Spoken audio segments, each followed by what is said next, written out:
Je vais appeler les industriels, les quatre sponsors du jour, donc, avec donc Novartis, PTC Therapeutics, Biomarin et Pack Bio. Donc pour les premiers à intervenir, Novartis. C'est ça.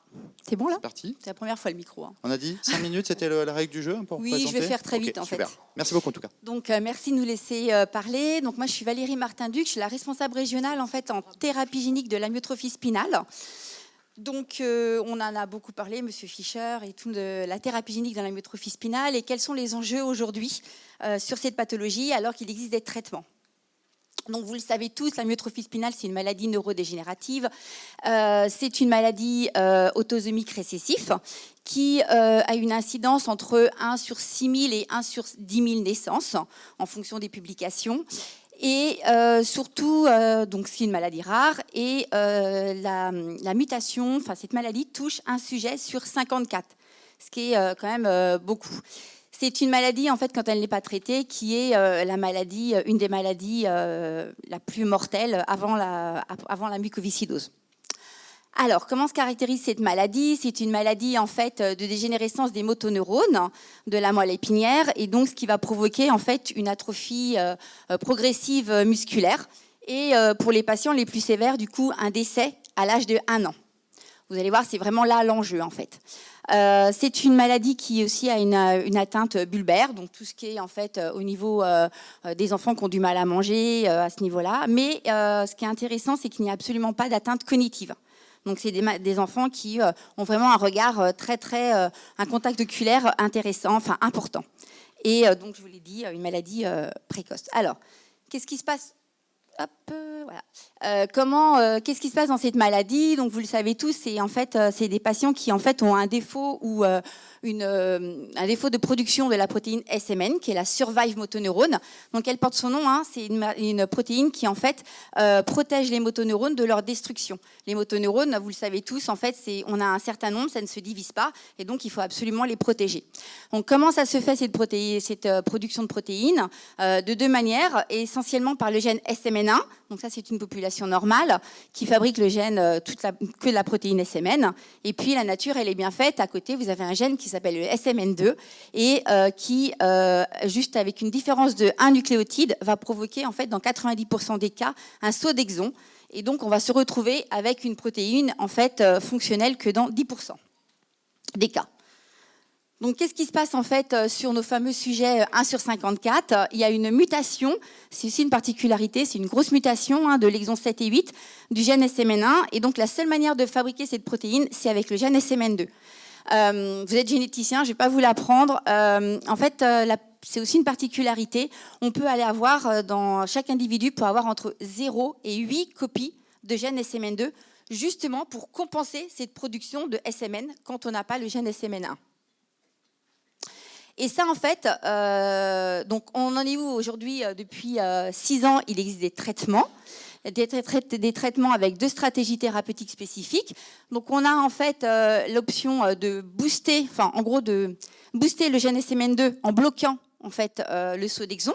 Donc là c'est en intratécal, donc tous les 4 mois, ou en péros tous les jours. Et puis vous avez donc le fameux Zolgensma, thérapie génique, qui lui est l'apport du gène SMN1 directement dans les motoneurones. Donc on aura l'occasion, enfin si vous voulez plus d'informations, vous pouvez venir me voir, il n'y a pas de problème. Donc en fait, surtout ce qui se passe, c'est que ces patients, en fait, l'enjeu aujourd'hui, c'est vraiment de diagnostiquer le plus tôt possible ces patients.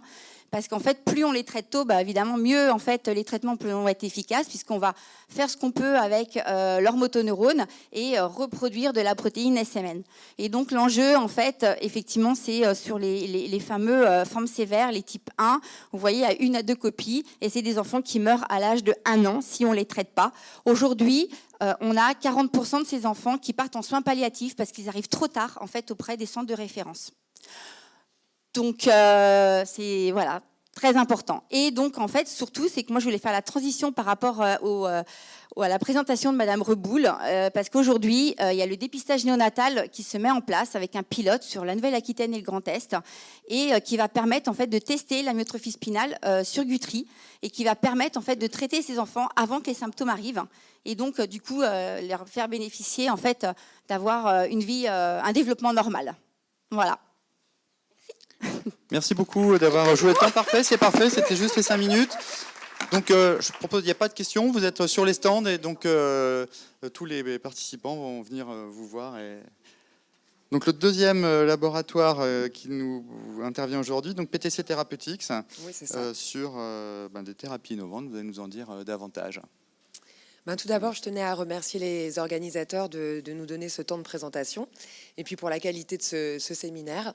Je suis Diane Namès-Verneau, moi je suis dans le département médical chez PTC Therapeutics depuis avril 2021 et je vais utiliser ces 5 minutes pour vous présenter notre engagement dans les maladies rares depuis 25 ans et les traitements qu'on propose aujourd'hui, notamment dans des inducteurs de translecture, thérapie génique et puis des modificateurs de l'épissage. Et enfin, les produits qu'on a en développement. Donc, depuis la création en 1998, PTC Therapeutics s'est engagé dans les maladies rares, et notamment dans les maladies rares chez les enfants, plutôt en neurologie. Comme vous le savez, les maladies rares n'ont de rare que le nom, puisqu'elles regroupent plus de 7000 maladies, et ça comprend 300 millions de personnes dans le monde. L'errance diagnostique est une caractéristique des patients atteints de maladies rares et a notamment un poids énorme, aussi bien émotionnel sur la famille, la fratrie, que financier. PTC Therapeutics, c'est un laboratoire américain qui a été fondé dans le New Jersey. Donc, en fait, c'est 25 ans cette année. Il a été fondé par Stuart Peltz, qui est en fait un chercheur. Et il a créé PTC Therapeutics suite à ses travaux de recherche sur les inducteurs de translecture dans les mutations de non-sens. Aujourd'hui, c'est 20 filiales dans le monde, avec plus de 50 pays où les traitements sont disponibles et 1300 collaborateurs.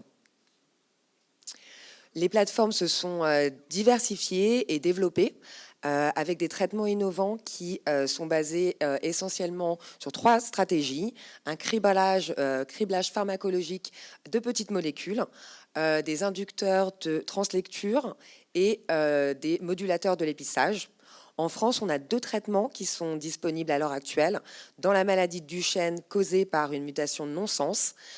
C'est l'Atalurène, qui est un inducteur de translecture, qui a l'avantage de pouvoir être pris oralement, qui est bien toléré. Et on a un traitement dans le déficit en AADC, qui est une maladie héréditaire du métabolisme des neurotransmetteurs. C'est un traitement de thérapie génique. C'est un AAV2 qui permet de réexprimer le gène de la dopa-décarboxylase. C'est un traitement qui consiste en une injection unique, intracérébrale, bilatérale, dans le putamen. Donc, on a 2 centres labellisés en France qui sont, labellisés pour performer cette chirurgie, qui est une neurochirurgie.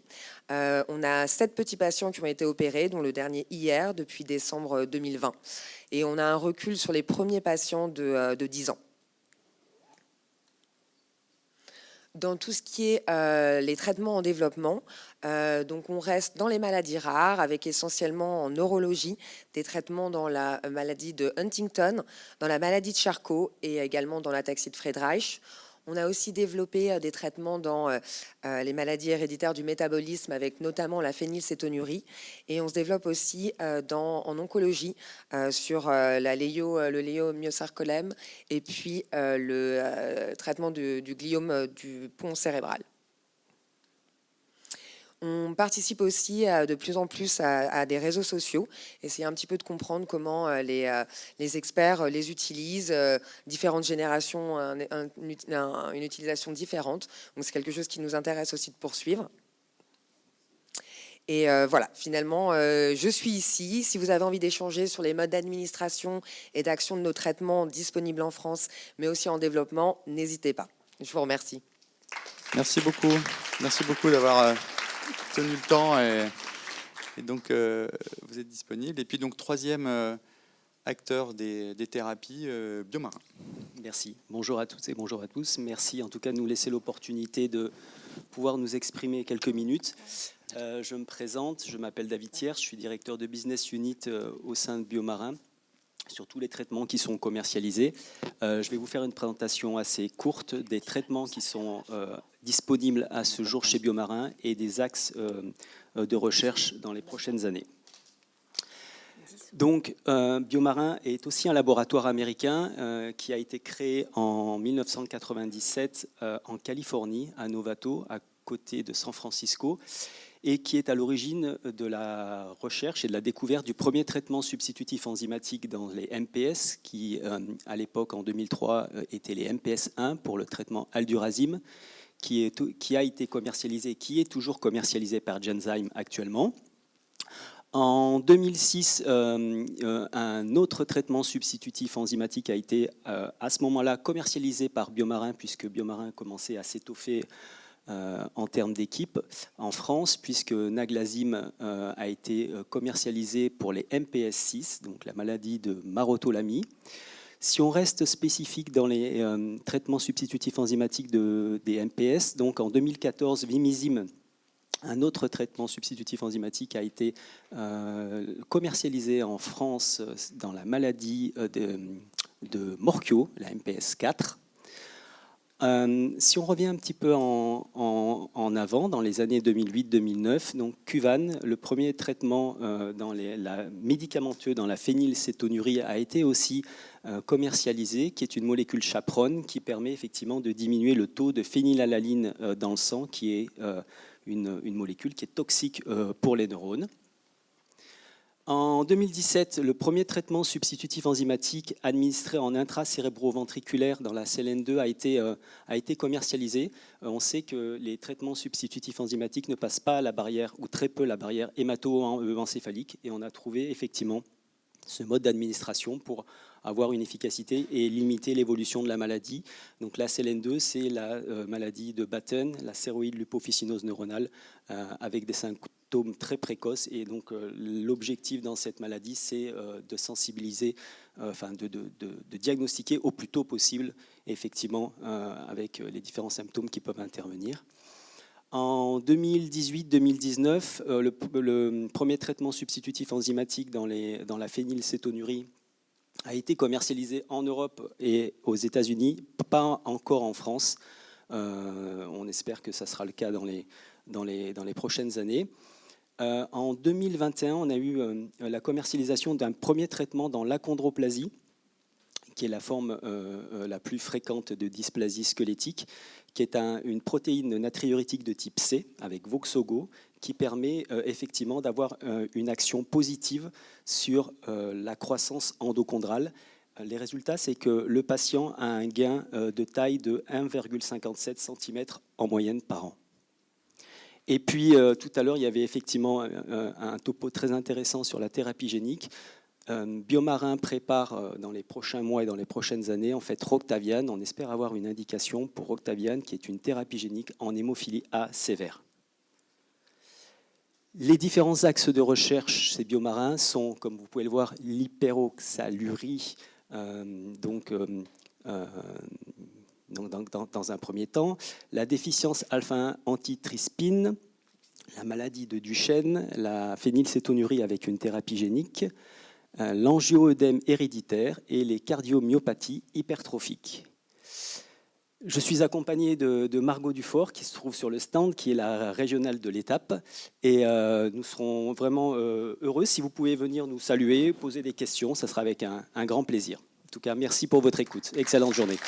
Merci beaucoup pour toute la saga de votre société. Et puis donc, dernière intervention, là on part du côté laboratoire techno. Monsieur Paquebio, à vous. Vous avez 5 minutes. Allez-y. Pour être sur la caméra. Donc tout d'abord, merci pour votre invitation. Merci aux organisateurs de nous donner l'opportunité de présenter ce que fait PacBio aujourd'hui. Puisque j'imagine que pour la majorité d'entre vous, PacBio est associé à du séquençage long grid, puisqu'en effet, c'est notre activité originelle. Mais la vision de PacBio, c'est d'apporter des solutions de haute précision pour pouvoir répondre aux différents types de projets génomiques.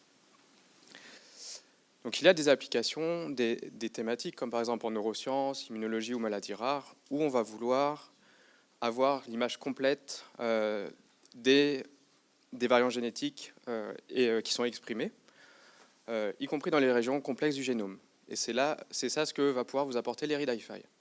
Mais il y a aussi des applications où on va vouloir encore plus de reads, des reads un petit peu plus courts pour pouvoir aller chercher l'aiguille dans la botte de foin. Et pour ces applications-là, PacBio a sorti son tout premier séquenceur short read, qui est basé sur la technologie SBB, que je vous présenterai en deuxième partie de ma présentation, et qui présente la particularité d'être 15 fois plus sensible que la technologie actuellement utilisée.